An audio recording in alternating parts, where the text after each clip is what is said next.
Just so we all know, the content of this podcast is intended for informational and entertainment purposes only. We are not licensed therapists, counselors, or mental health professionals. And while we aim to provide insightful and helpful discussions, our views and advice are based on personal experiences and general knowledge, not professional expertise. If you are seeking professional mental health support, which we totally support, we encourage you to consult a qualified therapist or counselor.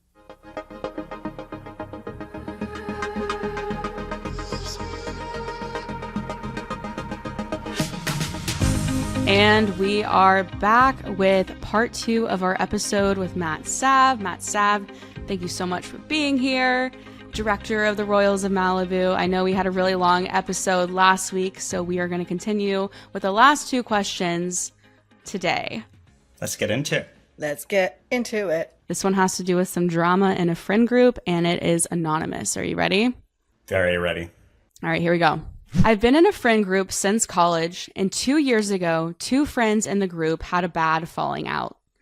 Since then, the rest of the group has had to largely pick and choose who to invite to what parties, birthdays, events, to avoid the drama and anxiety of both of these friends. It's really awkward when either friend will ask about a party that they weren't invited to because the other friend was invited. It's getting old having to juggle, and I think enough time has passed that maybe we can all move forward and be in the same room together. As a friend, how can I, or should I, navigate this? Half of me wants to stage an intervention, but the other half of me knows that this is probably not helpful. I kind of mentioned this on last week's pod, that I've been through this. Oh my God. Do tell. Give us the answer. I'm ready. What do we do? All right. I am someone who has been on both sides of this. I've been I've been the fallout, and I've been the fallouties. I feel like it really depends. I think it's obviously really hard to comment on when we don't know the specifics of the fallout or what it entails. Okay, so I think what's tricky is when you are the person that has had the falling out with someone else, it can feel really invalidating and really isolating when the rest of your friends say something along the lines of can we just get over it so we all can hang again?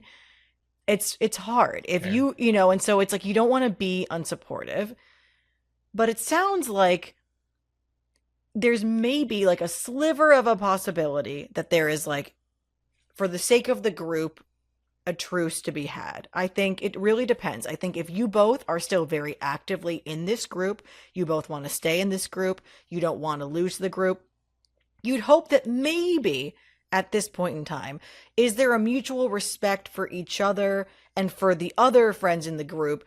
Is there a world in which they could truce for the sake of the group? But I think an intervention is not going to work because it's going to make both of them feel really on the spot and really defensive. But I think what might work is if you feel like you're kind of the peacemaker of the group and you're on good rapport with person A and person B, I think there's a world in which you can try to navigate and say to person A, it's getting really difficult and it's feeling kind of weird for us, not knowing who to invite to what thing. Is there any world in which you guys would be down, just for the sake of the group, to reconcile? See what person A says. Say that same thing to person B. There might be a lot of well, I will if she will or she will, but or whatever. There might be some of that, but sometimes there is a path forward. And if there isn't, I don't think you can force it. And it sucks because it's making it impossible for everybody else. But what I have a hard time believing is that if 2 people have a falling out, I have a really hard time believing that behavior doesn't bother at least one other person in the group of one of those people. I have a hard time believing that it's just something between the 2 of them. I don't know. It's really, really hard to comment on when we don't know anything. But I think an intervention does not work. But I like my version, which is maybe sussing out the waters with both and then inviting those 2 parties to meet themselves. I don't think it can be orchestrated by anybody else, personally. Yeah. What do y'all think? It's one of the worst feelings ever when you feel like all your friends are invited to something and you're not. And I don't think that you shouldn't invite someone just because someone else is there. What I do think is, say I'm having a birthday party next week. I'm friends with both of these people. They hate each other. I'm going to invite both of them, but I'm also going to tell them, hey, I invited that person too. And now it's the ball's in your court whether you want to show up or not. I want you to be there. You're my friend, but you make that decision. That's how I would go about it. Just kind of still show them that you value both of them, but ultimately, like, they're the ones excluding themselves, not you. Agreed. And if they're not ready, like, that's okay. Like, you know, if you're saying you both can come in one party's like, I can't, then like, that's also okay. It doesn't have to be painted as like they're being petty. It's like, if you're just like not ready to interact with that person, like, that's also fine. And your friends have to be okay with that. But I agree, give them the choice. Yeah, that's exactly what I was going to say, is that giving them the choice. And I like, you know, I think you're both saying the same thing. And Emma, you specifically tied it to like an upcoming specific event, like a birthday party or a get together. And just like inviting them both and then being really clear to both of them. And I loved, it was subtle, but you reminded them too, like, I care about you as a friend. Like, I want you to be here. If it's uncomfortable for you, I understand. So you're giving them the option, you know, it's like, like, I want you there, but I'm going to give you the space if you need it. And I'm going to give you the heads up if you need it. But it's so complicated. And I'll speak to this too. I had one experience where there was a blow up in a friend group of 3 people. And it was specifically 2 people with one person who I was closest with. So what happened over time, and I think this is like reiterating everything that you all have been saying, is like over time, it actually went 2 ways. I stayed, of course, with my bestie. I was like, yeah, of course, I got your back. Like, I'll invite you to everything.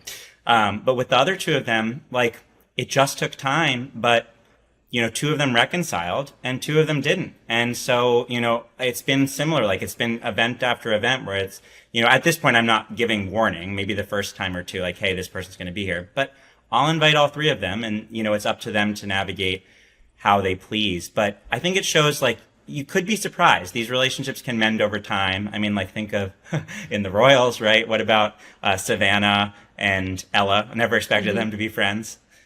Even Val and Ella had their ups and downs and their falling outs and coming back together. And I think that's true in real life too. It's like, sometimes people do come back together and sometimes they don't. And you can't control that. So you got to let time heal it. At a certain point, like, the falling out does become permanent sometimes, but there is also totally a period where you both really try. And I think it's always good to try to be like, you know what, can we be civil? Can we be in a group? And either that will lead to a healing, or it might lead to a fissure down the line, and that's okay. But I really feel for this person because it's so hard. I still deal with this to this day, of like certain friends that I've kind of just very casually lost touch with, but then like still enjoy having around, but then have had falling outs with other people. It's like, it's hard. It's really, really hard. And I think as a recovering / current, but trying not to be people pleaser, I feel like I'm someone that like would sacrifice their entire evening to like make everybody happy. And I'm trying really hard, like, not to be that way anymore. Okay. Follow-up question then. She touched on in her story too. Like, I feel like she was kind of saying it. It's like, I don't know if I want to like do too much to get in the middle. And so touching on that, like, how much do you think is too much? Where should you draw the line? Like, how much should you get involved with trying to solve these 2 people's issues? It's tricky because I would bring it up once. I would talk to each of them once and see how they react, and then steer clear. Yeah, I completely agree. I was going to say, like, some people might be like, it's not my place. Like, yes, totally. It's not like your job, but sometimes you are kind of like the only person that can get through to those individuals. And that's like a very powerful place to be. Like, there's always that one friend that has a way of talking to person A and person B in a way where they feel seen and heard, but not like antagonized. And for whatever reason, that person can get through to both of those people, whether that's we need to figure out what we're calling these people. Reader, writer, fan. What do we call them? I need a word. Whether it's Writer. Trauma, writer. Trauma's great. Yeah. I feel like this trauma, you know, might be the hero that the friend group is needing, but with great power comes great responsibility, you know? So it's like, maybe this is your moment to not stage an intervention, but like we said, talk to both of them once, implore with both of them once. Yeah. But then, then at the end of the day, it's not on you. And Oh, it's just so hard and so stressful. This stuff like eats away at me, and I completely understand. You know what this kind of reminds me of, which I've experienced a few times, and I think most people have, is when your friend group has couples and they break up, and you care about both of them, So but hard. they literally cannot be in the same room together, and then they take it really personal if you're still friends with the ex. It reminds me Yeah. of that, and that's one of the hardest situations, especially if you do value both of them. I don't know if you guys Yeah. have ever experienced that. It but- is, you know, right. But I think at the end of the day, it's important to remember this is an issue between the two Right. of them. It creates a secondary issue of it being annoying for hanging out or whatever, but it's like, life is hard enough. Like, we all have our own struggles too. So, like, getting overly involved in the two of them working it out is not necessarily your problem. Listening, being there for them, that's wonderful. Being kind to them about, yes, this is a difficult moment for them. But you can't, I mean, Steph, also, as a former people pleaser, I've had to learn I can't take on everyone's problems and fix everyone's problems around me. I can show up and be there for them to be like, hey, I love you. I got you. I'll support you. Like, this is tough. Yeah, this does suck. But trying to be the solution, I don't know. The older I get, the more I'm like, I'm there as a sounding board, but not to solve this for you. Like, I know you got this. You got this. Yeah. But it's too much work, and it will be too much pain, and you don't know the situation as well as the two of them. You might think you do, but there are nuances that you'll never understand. So it's kind of up to them. It's their journey to figure it out. And if they can get along in the same room, then sure, invite them. If they can't, that's their problem they're creating for everyone else. So that's on them Yeah. to figure that out. So eventually one of them's going to want to stop coming because if they fight every time they show up somewhere, like, they're making it awkward for themselves and everyone. So it's like, you would hope at some point that stops. If not, you have to kind of stop inviting one of them and make that decision. But in most cases, you'll find you do invite both of them and you tell them and you're honest, like we said, and then it's up to them to navigate those emotions. That's a tough one. Our hearts go out to you. Yes, let us know how it goes. Again, I know I say this every episode, but any of our traumas submitting us questions after you hear these episodes, keep us posted. Like, send us a DM, write it in the submission form. We want to hear how you guys are doing. All right, guys, you ready for our final question of today? Yes. Let's do it. This is from Celine, who is from the Netherlands. Whoa. I know, we have a very international fan base. I want to go to the Netherlands. I'm not surprised. I've never I been love anywhere the near Netherlands. There. Wow. Amsterdam is like my Wanna favorite city in you the world. guys want to have us over? Let us know. The Royals World Tour. Royals World Tour. All right, here we go. Hi. I love the podcast Lattes with Lucy. What is your favorite part about making the podcast? And do you have tips about feeling behind in life? Everyone is moving on with life and I'm just stuck. My friends are moving in with their boyfriends and I'm still here, very much single. Where is my Reed Royal? Was this question written for me? We got you. I feel like this is written I for all love three this. of All us. right, do Let's we want to do break it down? Because there's kind of like 3 different questions here. Okay, Yeah. so I think, and this is I'm great, in shock. Matt, that you're here for this one, because the first one, backing up a little bit, is asking, what is your favorite part about making the podcast? So we can start with that. I will say one of my favorite things personally as director about making the podcast is getting to see it through all the different phases.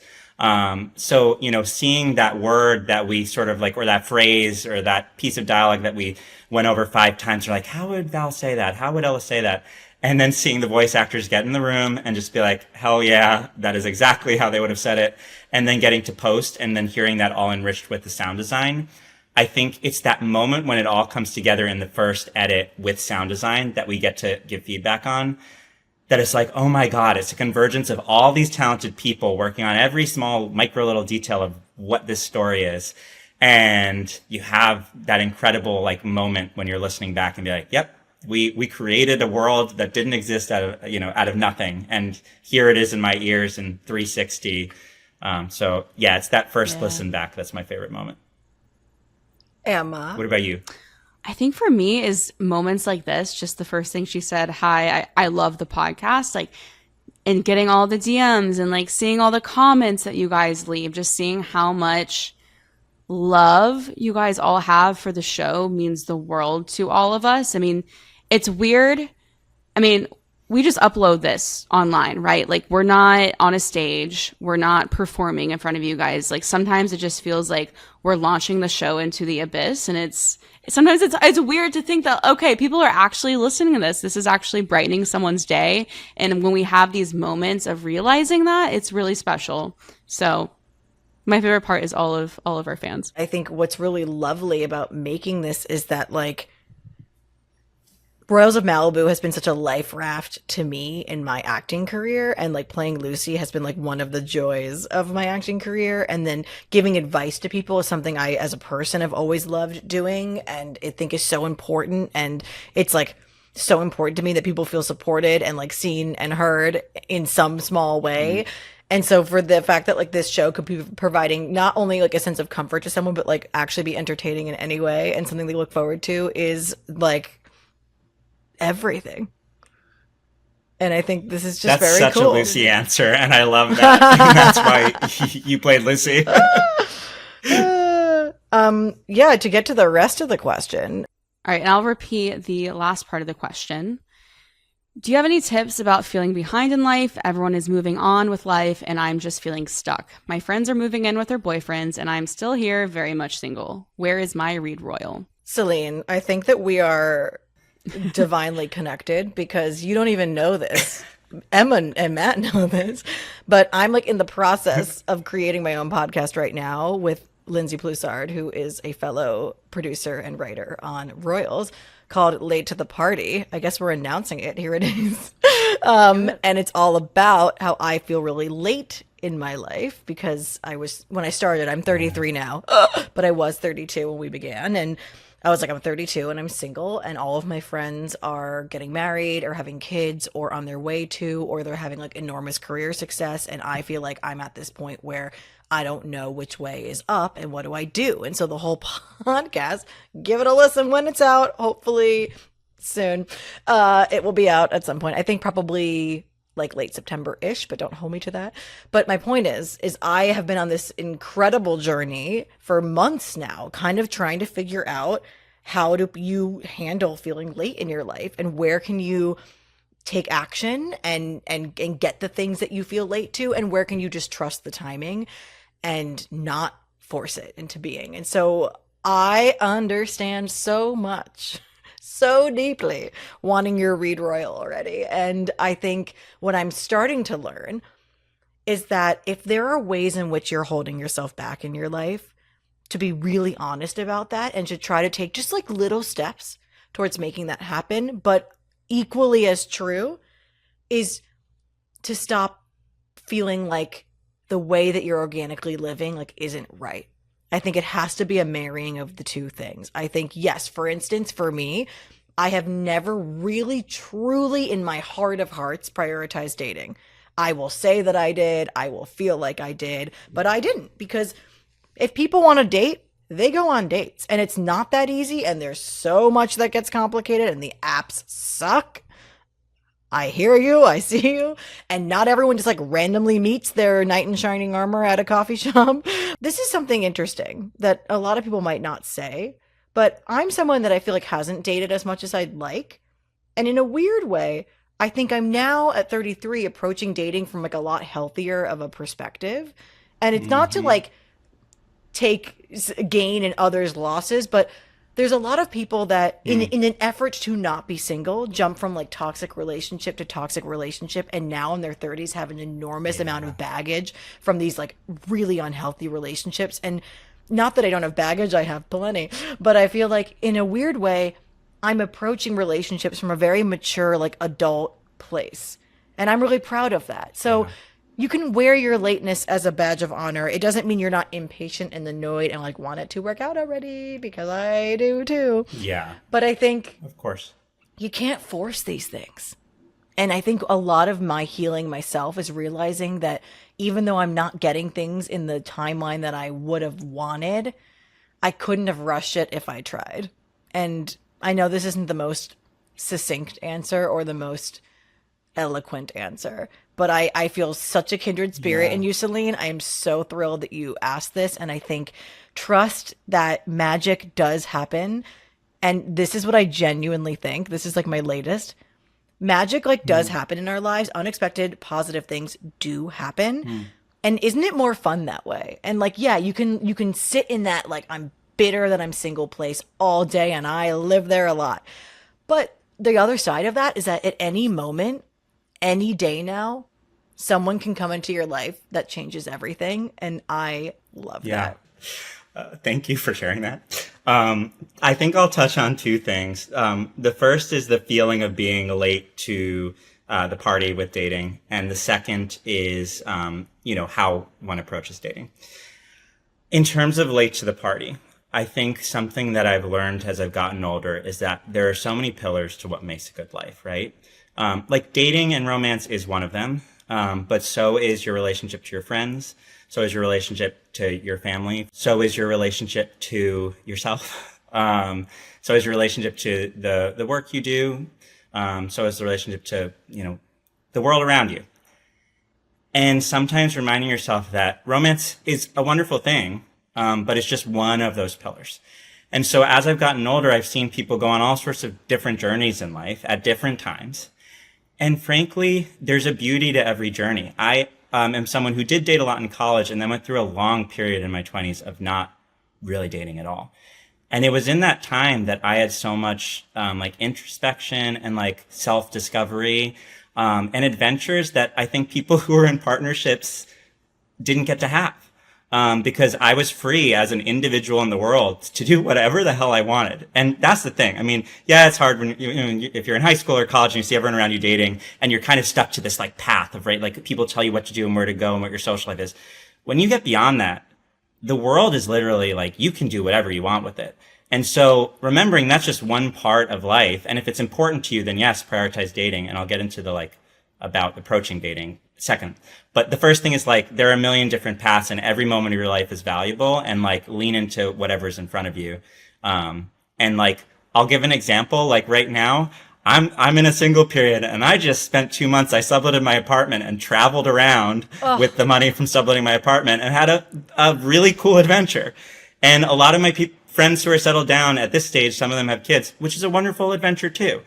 But I'm sure they're really jealous of the 2 months that I just spent solo traveling around by myself, having a blast. So, different timelines, but like lean into whatever timeline you're on. And remember, there's like multiple things that hold up your life and that, you can lean on to like find meaning in while you're waiting for your Reed Royal. The second thing I'll say is about how one approaches dating. And I'll say this is that I've also learned if you're trying to approach dating for a checklist of like, I have to meet someone, or you are trying to approach dating for validation, which frankly, it's embarrassing, but I did for a long time. Like I just wanted a boyfriend or a partner, just like a really attractive, smart, perfect partner to be like, hell yeah, I'm also, attractive and smart because this person likes me. And I was seeking validation. And it's like, oh man, like what? It just leads you to all the wrong people. And so instead, if you flip the script and are like, this could happen at any moment, and what I'm looking for, and I think I referenced this earlier, is connection, like where it's just easy and flows two ways, and it's like just the right fit. Then I think that if you're open to that and not forcing it, like that will eventually come. I hope it comes, if it's really important to you, sooner rather than later. But like, I feel this one deeply. I don't know, Emma, what about you? I agree with everything you guys said. While feeling single might feel like you're behind or lonely, there's also so much freedom in being single. I mean, one day you will find your Reed Royal, and why not enjoy that independence now? Like Matt said, like go travel, go do the thing, go have as much fun as possible with your friends. That's also one of my regrets. I feel like when I've been in relationships, I've like undervalued the importance of friendships. And I think when it does come to dating, like something that I'm single right now and I'm in no rush, but at the same time, I am trying to be very intentional with dating. Like ideally, the next person I'm in a serious relationship will be the last person. I go on a lot of dates. Like I'm very active on the dating apps, and I kind of treat it as a job. Like I do think that dating is a numbers game. I have this friend, Gabby Conti. She actually is the creator of Bad Influencer, one of her other shows. She went on 30 dates in 3 days for I think it was like a Cosmo article or something, and that's how she found her husband. Oh my God. It literally 30 days is a numbers. in 3 days? You have to put yourself out there. You have to, just because someone might not be 6'5", blue eyes, and a trust fund right away, that doesn't mean that he's not the perfect guy for you. Like, I think I've been in the past, I've like crossed people out because, oh, they don't match the ideal person I've always seen myself with ever since I was 10 years old. I think you need to be open-minded, and you need to be, I don't know, like, explore, figure out like what your type is. I think like every relationship I've been in, I've learned more about the kind of partner I do want.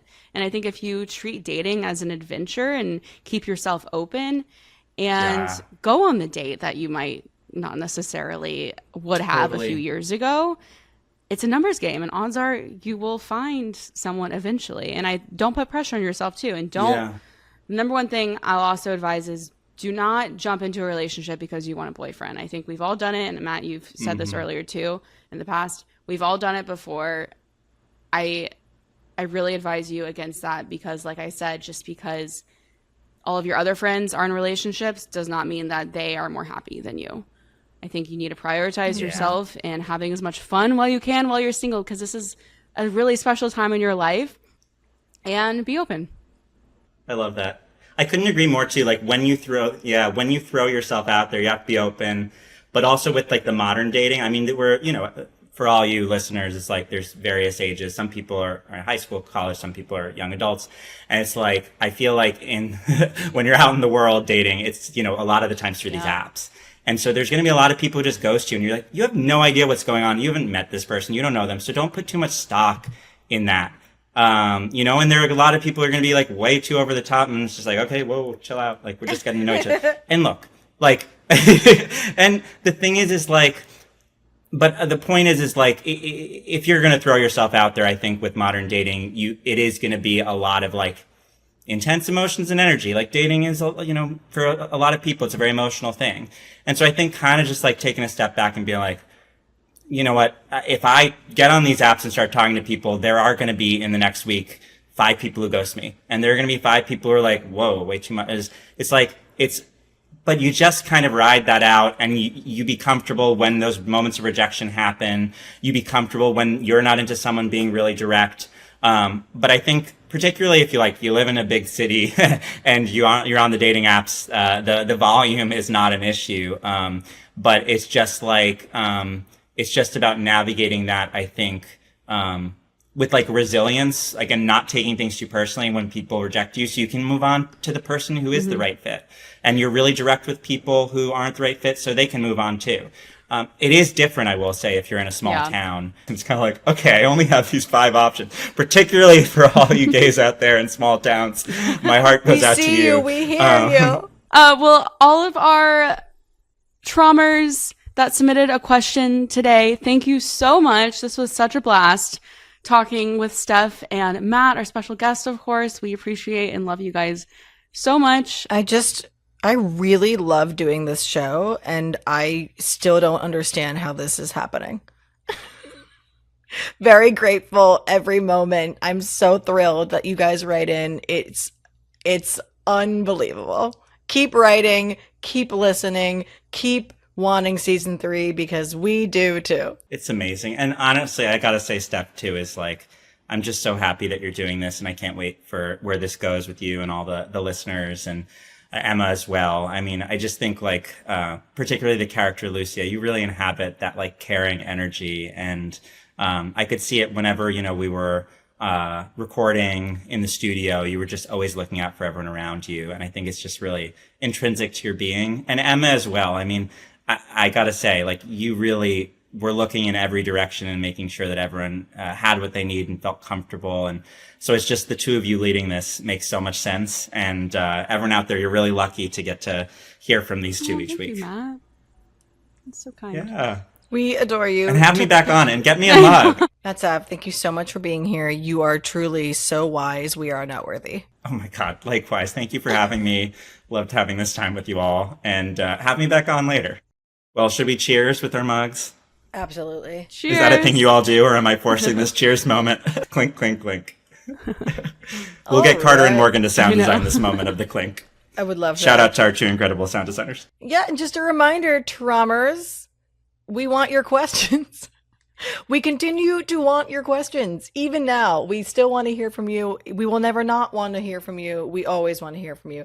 Head to emeraldaudio.co/Lattes to submit your voice memo or to write in your question, or check out our Instagram at the Royals of Malibu and DM us. We literally can't wait to hear what you have to say, and all questions can definitely remain anonymous, and no topic is too cringe or too embarrassing. If that's not abundantly clear by now, I don't know what to tell you. We are so here for you to be the Lucy to your Ella and the Ella to your Val. Anytime, anywhere. Come back next Monday for more, and be sure to follow the show at the Royals of Malibu. Follow Emerald Audio at Emerald Audio Network. Follow Emma at Emma. What is Emma Bobema, right? Emma Bobema. You don't have to follow me. Yes, they do. Follow Emma at Emma Bobema. Follow Matt at Sound of Sav. And me, Stephanie Sherry, at It's Steph Sherry. Thank you guys so much for listening.